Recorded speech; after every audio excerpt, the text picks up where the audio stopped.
This is everybody's day. This is everybody's day. Some years ago, when Papa first came to town, are you around?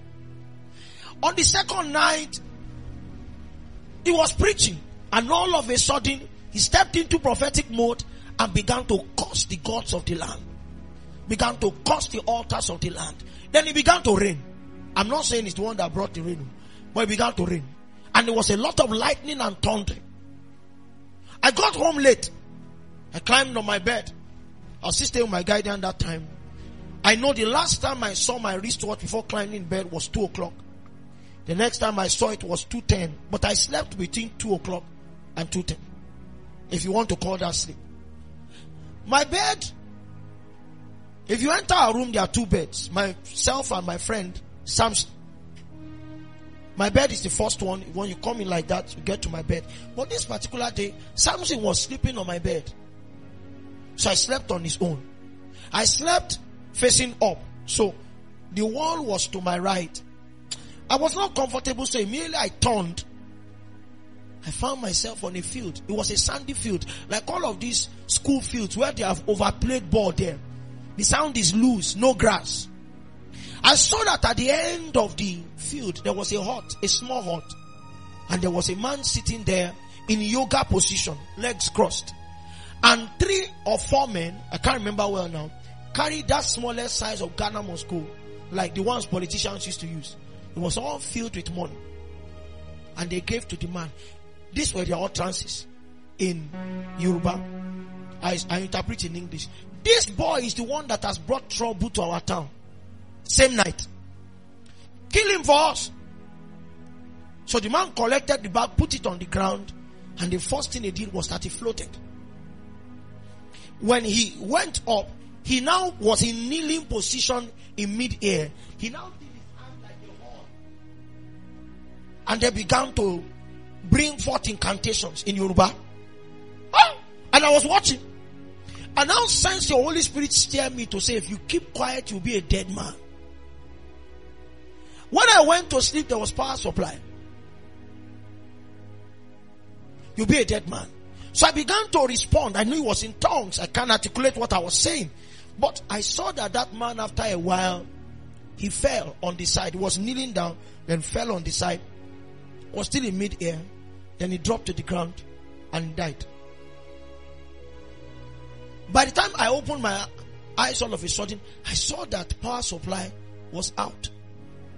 I was wearing only a trouser. I think it was even the native trouser that I wore for that meeting. That meeting was, it was that black cloth. You saw the picture last week. That black with white line that I wore. So it was the trouser I was still wearing. Because I was too tired to change. There was no shirt, no singlet on. But now I felt like there were rice grains on my bed. Huh? Who ate rice on this bed? Was it now that you ate rice? No, it's not a female. It's the cost of bringing a strong man to town. You know, some young ministers just like anybody that's a happening man.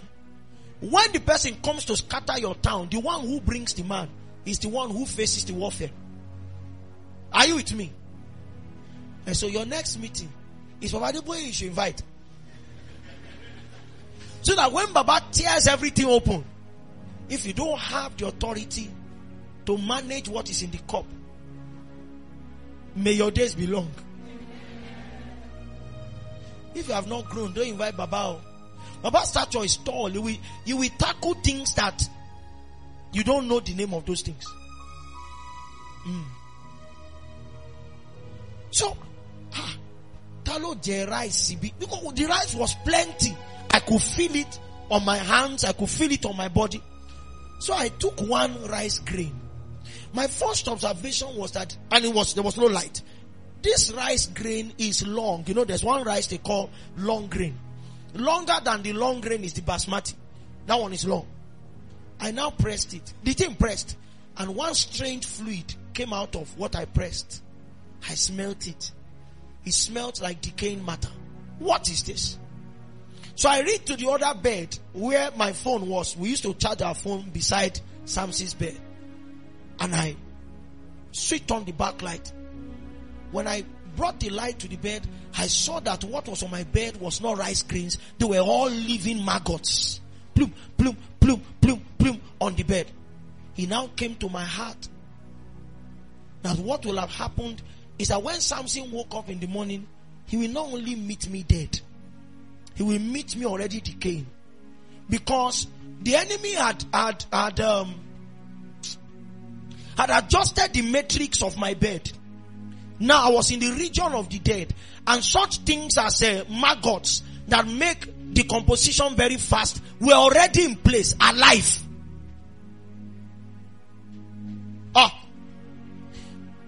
So I took broom, killed some of them, and then suddenly I became afraid. I now went to the room, I prayed. By the time I came back, all of them were dead. I packed them together, but it's not me that will sleep on that bed again. So I sat down in the sitting room, and I watched till the clock was turning and turning until daybreak. Then I sent Apostle a message. Papa, he said, that man that you saw that fell, you will hear in 4 days that he has passed on. The death he sent, he will die. I was on my way to Ilorin 4 days later, and it was announced that the chief medicine man of the city had passed on. What do you imagine against the Lord? He will make an utter end.